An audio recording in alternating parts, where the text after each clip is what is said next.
নমস্কাৰ এই মুহূৰ্তত আহি পৰিছে ৰাতিপুৱাৰ কেইবাটাও গুৰুত্বপূৰ্ণ খবৰ। আজি হৈছে ২৬ জুন। দেশৰ কোটি কোটি কৃষকৰ একাউণ্টত 2 দিনৰ ভিতৰতে সোমাই যাব ২০০০ কোটি টকা। 2 দিন পিছতে চেক কৰক আপোনাৰ বেংক একাউণ্ট। যদি ইয়াৰ আগতে কিবা সমস্যা আছে অতি শীঘ্ৰে সমাধান কৰক। লাখ লাখ কৃষকৰ একাউণ্টত সোমাব 2ৰ পৰা ৪০০০ কোটি টকা। যদি আপোনাৰ ৰেচন কাৰ্ড নাই আপুনি নতুনকৈ ৰেচন কাৰ্ডৰ বাবে কৰিব পাৰিব আবেদন। চৰকাৰে নতুনকৈ ৰেচন কাৰ্ড আবেদন কৰিবলৈ আহ্বান জনাইছে। যিসকল ব্যক্তিৰ অৰুণোদয় এতিয়ালৈকে পোৱা নাই নতুনকৈ অৰুণোদয় আঁচনিৰ সুবিধা লাভ কৰিব। যদি আপোনাৰ ঘৰত ই ৰিক্সা আছে তেনে ক্ষেত্ৰত আপোনাৰ বাবে ডাঙৰ খবৰ। কেইবাটাও নতুন নিয়ম সলনি হৈছে। মুছলমানক লৈ কেইবাটাও গুৰুত্বপূৰ্ণ মন্তব্য কৰা হৈছে। কেইবাটাও ডাঙৰ খবৰ মুকলি হৈছে আজিৰ দিনটোত। লগতে কেইবাটাও ৰাজনৈতিক খবৰৰ লগতে অৰাজনৈতিক খবৰ যুগুত কৰা হৈছে আজিৰ দিনটোত। গোটেই অসম তথা ভাৰতৰ বিভিন্ন প্ৰান্তৰ পৰা যুগুত হৈছে কেইবাটাও ডাঙৰ খবৰ। এনেবোৰ খবৰ নিতৌ পাই থাকিবলৈ চেনেলটি ছাবস্ক্ৰাইব কৰি ভিডিঅ'টো এটা লাইক কৰিবলৈ নাপাহৰিব। আজিৰ আমাৰ প্ৰথম গুৰুত্বপূৰ্ণ খবৰ হৈছে অসমবাসীৰ বাবে এটা ডাঙৰ খবৰ। ৰেচন কাৰ্ড নথকা লাখ লাখ পৰিয়ালৰ বাবে আহি গৈছে ভাল খবৰ। পুনৰ লাখ লাখ লোকক দিয়া হ'ব ৰেচন কাৰ্ড। আজিৰ পৰা ৰেচন কাৰ্ডৰ বাবে পুনৰ নতুনকৈ আবেদন কৰিব পাৰিব ৰাজ্যবাসীয়ে। ৰেচন কাৰ্ড নথকা পৰিয়ালসমূহে আজিয়ে কৰক আবেদন। যদি আপুনি এতিয়ালৈকে ৰেচন কাৰ্ড পোৱা নাই বা ৰেচন কাৰ্ড বনাব পৰা নাই তেনে ক্ষেত্ৰত আপোনাৰ বাবে সোণালী সুযোগ। মুখ্যমন্ত্ৰী ডক্টৰ হিমন্ত বিশ্ব শৰ্মাই নতুনকৈ ঘোষণা কৰিছে ২৫ জুনৰ পৰা ১৪ জুলাই পৰ্যন্ত কৰিব পাৰিব ৰেচন কাৰ্ডৰ বাবে আবেদন। যোৱাকালিৰ পৰা চৰকাৰে আবেদন প্ৰক্ৰিয়া আৰম্ভ কৰিছে। অসম চৰকাৰৰ খাদ্য আৰু গ্ৰাহক পৰিক্ৰমা বিভাগে মুকলি কৰিছে প্ৰপত্ৰ। pds.assam.gov.in পৰ্টেলত উপলব্ধ হ'ব প্ৰপত্ৰ। কোনে কোনে কৰিব পাৰিব আবেদন। বাৰ্ষিক আয় ৪ লাখ টকাতকৈ কম হোৱা পৰিয়ালে কৰিব পাৰিব আবেদন। আবেদনৰ বাবে লাগিব মাত্ৰ ৬বিধ নথিপত্ৰ। আধাৰ কাৰ্ড, ভোটাৰ কাৰ্ড, ঠিকনাৰ প্ৰমাণপত্ৰ, পৰিয়ালৰ সকলো সদস্যৰ ফটো আৰু বেংক একাউণ্টৰ সবিশেষ জমা দিব লাগিব আবেদনকাৰীয়ে। লগতে উল্লেখিত নথিৰে শুদ্ধকৈ পূৰণ কৰা প্ৰপত্ৰ চি জমা দিব লাগিব পৰ্টেলত। তাৰ পিছতে আপুনি লাভ কৰিব ৰেচন কাৰ্ড। যদি আপোনাৰ ৰেচন কাৰ্ড নাই তেনে ক্ষেত্ৰত আপোনাৰ বাবে সোণালী সুযোগ। অতি শীঘ্ৰে ৰেচন কাৰ্ডৰ বাবে আবেদন কৰক। লগতে আজিৰ ভিডিঅ'টো বেছিকৈ শ্বেয়াৰ কৰি দিয়ক যাতে দুখীয়া ব্যক্তিয়ে নতুনকৈ ৰেচন কাৰ্ডৰ সুবিধা ল'ব পাৰে। তাৰ পিছত অসমবাসী ৰাজুক জনাইছে আমাৰ পৰৱৰ্তী গুৰুত্বপূৰ্ণ খবৰ। লগতে ডাঙৰ খবৰ PM কিষাণৰ ধনক লৈ আহি গ'ল ডাঙৰ খবৰ। জুন মাহৰ শেষৰটো সপ্তাহত লাভ কৰিব PM কিষাণৰ ধন ৰাশি। হয় বন্ধু বান্ধৱীসকল, দেশৰ কোটি কোটি কৃষকৰ একাউণ্টত ২৯ তাৰিখত সোমাব পাৰে PM কিষাণৰ ২০ নম্বৰ কিস্তিৰ ধন ৰাশি। চৰকাৰে ধন বিতৰণৰ বাবে সাজু কৰিছে তালিকা। প্ৰথমতে তালিকাত চাওক আপোনাৰ নাম আছে নে নাই। শীঘ্ৰে পৰীক্ষা কৰক তালিকাত আপোনাৰ নাম আছে নে নাই। তালিকাত নাম নাথাকিলে কৰক আপুনি অভিযোগ।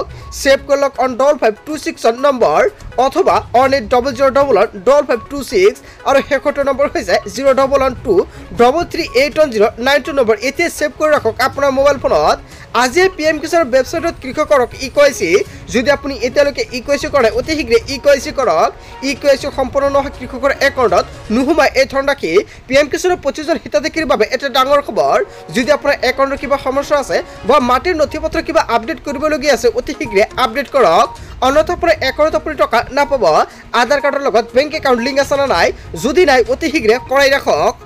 তাৰ পিছত অসমবাসী ৰাজুক জনাইছে আমাৰ পৰৱৰ্তী গুৰুত্বপূৰ্ণ খবৰ। লগতে ডাঙৰ খবৰ বিজেপি চৰকাৰখনে কেৱল ভোট বেংকৰ বাবে নিকৃষ্ট ৰাজনীতি কৰি আছে বুলি মন্তব্য কৰিছে। গোৱালপাৰা ধুবুৰী, ধলপুৰ, বৰপেটা, বঙাইগাঁও আৰু মৰিগাঁও জিলাত উচ্ছেদ কৰিছে। উচ্ছেদ কৰি সেইখিনি মানুহক কোনো খোৱা বোৱা শিক্ষাৰ ব্যৱস্থা কৰি দিয়া নাই। প্ৰচণ্ড গৰমত ভোকে পিয়াসে আছে এই সকলো লোকে। কেৱল মুছলমান হোৱাৰ বাবে এনেধৰণৰ অত্যাচাৰ কৰি আছে নেকি চৰকাৰে। ভাৰতীয় সংবিধানে মুছলমানসকলক মৌলিক অধিকাৰ দিছে, কিন্তু এই চৰকাৰখনে মৌলিক অধিকাৰ খৰ্ব কৰিছে বুলি মন্তব্য কৰিছে। আমাৰ খোৱা বস্তুত হাত দিছে। আমি কি খাম, কি পিন্ধিম, কলৈ যাম সেয়া আমাৰ মৌলিক অধিকাৰ। কেৱল আমাৰ অসমত বসবাস কৰা ৩৫% মুছলমানৰ ওপৰত অত্যাচাৰ কৰি আছে চৰকাৰখনে। অসমৰ উচ্ছেদিতক শীঘ্ৰ সংস্থাপন দিয়াৰ ব্যৱস্থা কৰিব লাগে। দেশৰ ৰাষ্ট্ৰপতিক স্মাৰক পত্ৰ দাখিল কৰি এই মন্তব্য কৰিছে মুছলিম জাতীয় পৰিষদৰ সভাপতি মতিউৰ ৰহমানে। হয় বন্ধু বান্ধৱীসকল, ইয়াৰ বিষয়ত আপুনি কি ক'ব? যদি আপোনাৰ কিবা মন্তব্য কৰিব লগা থাকে আপোনালোকৰ মন্তব্যটো নিশ্চয় কমেণ্ট কৰি জনাই দিব।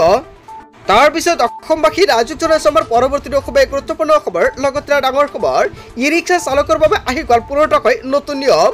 আপোনাৰ ঘৰত ই ৰিক্সা আছে নেকি তেনে ক্ষেত্ৰত ভিডিঅ'টো শ্বেয়াৰ কৰি দিয়ক, কিয়নো ই ৰিক্সাক লৈ কেইবাটাও নতুনকৈ SOP প্ৰকাশ পাইছে। নিয়ম উলংঘ কৰিলে লোৱা হ'ব একশ্যন, ভৰিব লাগিব জৰিমনা।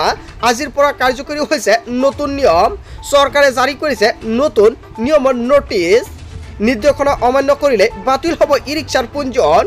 সুৰা সেৱন কৰি চলাব নোৱাৰিব ই ৰিক্সা 5 জনতকৈ অধিক মানুহ বহাব নোৱাৰিব ই ৰিক্সাত চালকৰ কাষৰ চিটত কোনো লোকক বহাই নিব নোৱাৰিব ৰাষ্ট্ৰীয় আৰু ৰাজ্যিক ঘাইপথত সোমাব নোৱাৰিব ই ৰিক্সা যাত্ৰী বাহিৰে কঢ়িয়াব নোৱাৰিব অন্য সামগ্ৰী ই ৰিক্সা চালকৰ বাবে আহি গ'ল পূৰ্ণকৈ নতুন নিয়ম ই ৰিক্সা চালকসকলৰ লগতে জনতাই আজিৰ ভিডিঅ'টো বেছিকৈ শ্বেয়াৰ কৰি দিব যাতে ই ৰিক্সা চালকসকলে সাৱধান হ'ব পাৰে তাৰ পিছত অসমবাসী ৰাজক জনাইছে আমাৰ পৰৱৰ্তী খুবেই গুৰুত্বপূৰ্ণ খবৰ লগতে ডাঙৰ খবৰ নিপকোৱে পুনৰ এৰিছে পানী সাৱধান হওক নৈপৰীয়া ৰাইজ নিশাই এৰিছে ৰঙানদী জলবিদ্যুৎ প্ৰকল্পৰ পানী নিৰানে পৰা বৰষুণৰ ফলত প্ৰকল্পত বৃদ্ধি পাইছে জলস্তৰ নৈপৰীয়া ৰাজ্যলৈ সতৰ্কবাণী জাৰি কৰিছে লখিমপুৰ জিলা প্ৰশাসনে আজিৰ ভিডিঅ'টো শ্বেয়াৰ কৰি দিয়ক আৰু সকলোৱে সাৱধান হৈ থাকক তাৰ পিছত অসমবাসী ৰাজক জনাইছে আমাৰ পৰৱৰ্তী খুবেই গুৰুত্বপূৰ্ণ খবৰ লগতে ডাঙৰ খবৰ ৰেল যাত্ৰীৰ বাবে ডাঙৰ খবৰ আহি পৰিছে বৃদ্ধি পাব ৰেলৰ টিকটৰ মূল্য 1 জুনৰ পৰা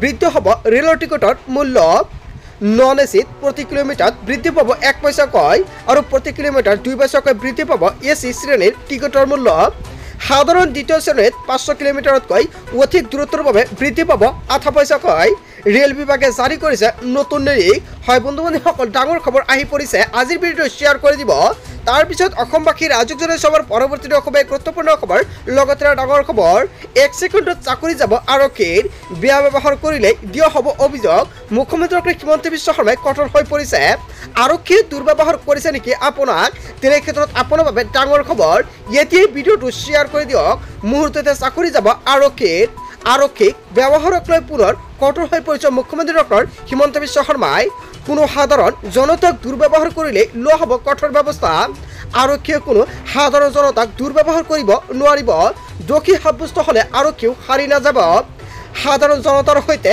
আৰক্ষীয়ে কৰিব লাগিব ভাল ব্যৱহাৰ আৰক্ষীয়ে দুৰ্ব্যৱহাৰ কৰিছে নেকি আপোনাক তেনে ক্ষেত্ৰত ভিডিঅ'টো শ্বেয়াৰ কৰি দিয়ক আৰু আপুনি লগে দিয়ক অভিযোগ মুহূৰ্ততে চাকৰি যাব আৰক্ষীৰ মুখ্যমন্ত্ৰী ডক্টৰ হিমন্ত বিশ্ব শৰ্মাই ডাঙৰ মন্তব্য কৰিছে তাৰ পিছত অসমবাসী ৰাজক জনাইছে আমাৰ পৰৱৰ্তী খুবেই গুৰুত্বপূৰ্ণ খবৰ লগতে ডাঙৰ খবৰ চৰকাৰে গুৰুত্বপূৰ্ণ সিদ্ধান্ত গ্ৰহণ কৰিছে 30 জুনলৈ হৈছে সময়সীমা 30 জুনৰ পূৰ্বে যদি এই সময় আঁচনি সুবিধা আপুনি পোৱা নাই অতি শীঘ্ৰে আবেদন কৰক অসমত 6000 গাঁও সামৰি লোৱা হ'ব আৰু 6000 গাঁৱত চৰকাৰে প্ৰদান কৰিব এইসমূহ সুবিধা যদি আপুনি এতিয়ালৈকে এইসমূহ সুবিধা পোৱা নাই কমেণ্ট কৰি জনাই দিয়ক কি সুবিধা প্ৰদান কৰিব ইয়াতে চৰকাৰে সম্পূৰ্ণকৈ উল্লেখ কৰিছে সেৱাসমূহ কি সেৱা প্ৰদান কৰা হ'ব আপোনাৰ আধাৰ কাৰ্ড নাই নেকি যদি আপোনাৰ আধাৰ কাৰ্ড নাই আপুনি নতুনকৈ আধাৰ কাৰ্ডৰ বাবে কৰিব পাৰিব আবেদন চৰকাৰে সকলোকে প্ৰদান কৰিব আধাৰ কাৰ্ড যদি আপোনাৰ ৰেচন কাৰ্ড নাই নতুনকৈ ৰেচন কাৰ্ডৰ বাবে আবেদন প্ৰক্ৰিয়া আৰম্ভ হৈছে আপুনি নতুনকৈ ৰেচন কাৰ্ডৰ বাবে কৰিব পাৰিব আবেদন আপোনাৰ আয়ুষ্মান কাৰ্ড নাই নেকি যদি আপোনাৰ আয়ুষ্মান কাৰ্ড নাই তেনে ক্ষেত্ৰত নতুনকৈ আয়ুষ্মান কাৰ্ডৰ বাবে আপুনি কৰিব পাৰিব আবেদন কেৱল ইয়াই নহয় চৰকাৰে কেইবাটাও আঁচনিৰ কথা উল্লেখ কৰিছে যদি আপোনাৰ জাতিগত প্ৰমাণপত্ৰ নাই তেনে ক্ষেত্ৰত আবেদন কৰক যদি আপোনাৰ ডমিচিয়েল প্ৰমাণপত্ৰ নাই তেনে ক্ষেত্ৰত আবেদন কৰক কিষাণ ক্ৰেডিট কাৰ্ডৰ সুবিধা আপুনি ল'ব পাৰিব যদি আপোনাৰ কিষাণ ক্ৰেডিট কাৰ্ড নাই তেনে ক্ষেত্ৰত আবেদন কৰক PM কিষাণ আঁচনিৰ সুবিধা যদি নাই তেনে ক্ষেত্ৰত আপুনি কৰিব পাৰিব 30 জুনৰ পূৰ্বে আবেদন 30 জুনৰ পিছত আপুনি আবেদন কৰিব নোৱাৰিব সকলোকে আবেদন কৰাৰ বাবে আহ্বান জনাইছে চৰকাৰৰ ফালৰ পৰা লগতে চৰকাৰৰ ফালৰ পৰা উল্লেখ কৰিছে জনধন একাউণ্টৰ সুবিধা যদি আপোনাৰ ঘৰত জনধন একাউণ্ট নাই তেনে ক্ষেত্ৰত আপুনি জনধন একাউণ্ট ওপেন কৰিব পাৰিব প্ৰধানমন্ত্ৰী জীৱন জ্যোতি বীমা যোজনাৰ সুবিধা যদি আপোনাৰ ঘৰত নাই তেনে ক্ষেত্ৰত ল'ব পাৰিব আৰু প্ৰধানমন্ত্ৰী সুৰক্ষা বীমা যোজনাৰ কভাৰেজৰ সুবিধা ল'ব পাৰিব সামাজিক সুৰক্ষাৰ সৈতে জড়িত আঁচনিৰ সুবিধাও আপুনি ল'ব পাৰিব নিয়োগ আৰু জীৱিকা আঁচনি সেৱাও আপুনি ল'ব পাৰিব মহিলা আৰু শিশু কল্যাণৰ দিশত আগবঢ়াই অহা সুবিধাসমূহ আদি কেইবাটাও সুবিধা আপুনি লাভ কৰিব সো বন্ধু-বান্ধৱীসকল চৰকাৰৰ ফালৰ পৰা এইকেইটা সুবিধা প্ৰদান কৰিব আৰু 30 জুনলৈ অব্যাহত থাকিব এই অভিযান 30 জুনৰ পূৰ্বে যদি আপুনি এইকেইটা আঁচনিৰ ভিতৰত কোনটো আঁচনিৰ বাবে আপুনি আবেদন কৰিব যদি এইকেইটা আঁচনিৰ ভিতৰত কোনো এটা আঁচনি নাই তেনে ক্ষেত্ৰত কোনটো আঁচনি আপুনি ল'ব নিশ্চয় আপুনি কমেণ্ট কৰি জনাই দিয়ক লগতে কোনটো আঁচনিৰ বাবে ক'ত গৈ আবেদন কৰিব লাগিব লগতে কি নথিপত্ৰ লাগিব সম্পূৰ্ণকৈ জনাই দিয়া হ'ব অসমত 6000 গাঁৱত চৰকাৰে প্ৰদান কৰিব এইসমূহ আঁচনি জনতাই কেইবাটাও গুৰুত্বপূৰ্ণ সুবিধা লাভ কৰিব জনজাতীয় লোকসকলৰ উৎকৰ্ষ সাধাৰণ পদক্ষেপ হয় বন্ধু-বান্ধৱীসকল অসমৰ মুখ্যমন্ত্ৰী ডক্টৰ হিমন্ত বিশ্ব শৰ্মা চৰকাৰে কেইবাটাও গুৰুত্বপূৰ্ণ সুবিধা প্ৰদান কৰিছে বন্ধু-বান্ধৱীসকল গোটেই অসম তথা ভাৰতৰ বিভিন্ন প্ৰান্তৰ পৰা যুগুত হৈছে কেইবাটাও ডাঙৰ খবৰ এনেবোৰ খবৰ নিতৌ পাই থাকিবলৈ চেনেলটি সাবস্ক্ৰাইব কৰি ভিডিঅ'টো এটা লাইক কৰিবলৈ নাপাহৰিব so thank you for watching full video'